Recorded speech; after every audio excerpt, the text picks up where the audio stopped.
Our story begins with the city of Mecca.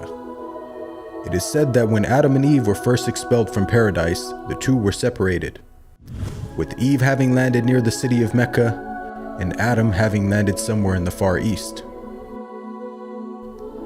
After many years of searching for one another, Adam finally managed to make his way down through the Arabian Peninsula to Mecca, and it was at the top of Mount Arafat, just outside the city of Mecca, where the two were finally reunited.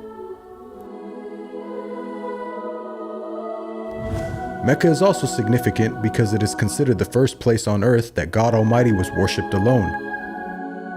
And so, it was at that very spot that Abraham and his son Ishmael built the first house of worship for God.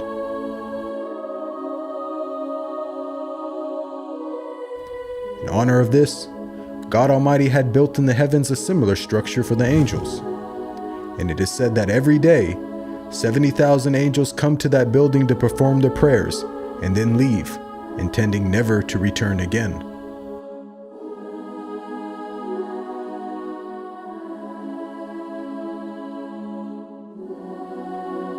When Abraham and Ishmael had finished building the sacred house, there was still one brick that had to be put in its place. And so, Abraham sent his son Ishmael off to find a unique stone that he could put there. But God Almighty destined that the final stone that was to be laid would not be from the material of this world, but instead a stone directly from the heart of paradise. The angel Gabriel then brought the stone down to Abraham, who proceeded to put it in its proper place. It is said that when the stone first came down, it was a pure white color. But due to the impurities of this world and the sinfulness of man, the stone slowly began to fade and eventually turned black.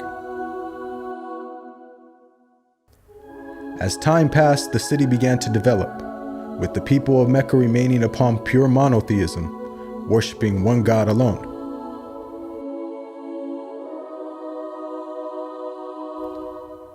This despite the fact that their neighbors in Egypt, Mesopotamia, and the Levant had been practicing paganism for centuries. But this was all to change when a merchant by the name of Amr ibn Nuhay had decided to conduct his business outside of Mecca. Amr then proceeded to journey northwards until he reached the lands of Levant. There, Amr would witness for the first time things like modern architecture, advanced literature, and of course, the practice of paganism. Amr was so impressed by all that he had seen that before leaving, he asked if he could take one of the idols back home with him.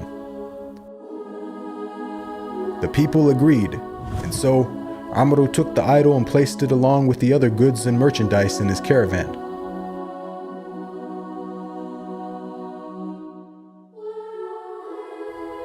He then set out southwards, back towards the city of Mecca.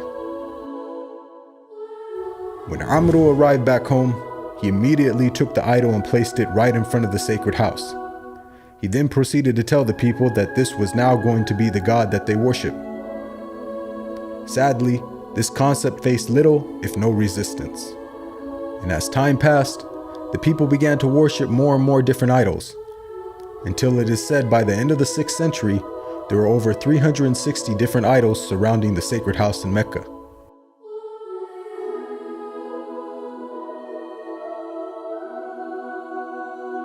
As the years passed and paganism became more prominent throughout the world, the people who still practiced monotheism knew that the coming of a new prophet was close at hand.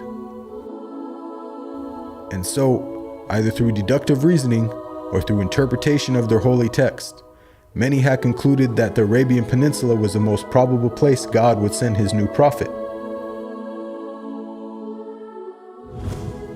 For at the time, the Roman Empire and the Persian Empire had extremely repressive governments and were hostile towards any type of rebellion, be it ideologically or politically. While the Arabian Peninsula, on the other hand, though also deeply mired in paganism, was a land ruled by tribal law and never had a real central government. As time went by, It appears that more and more people began to move down to the Arabian Peninsula to await the coming of the next prophet. And so, in the very land in which man first worshipped his Creator, and where Abraham built the first house of worship for God alone, it was there where God had destined his last and final messenger would emerge.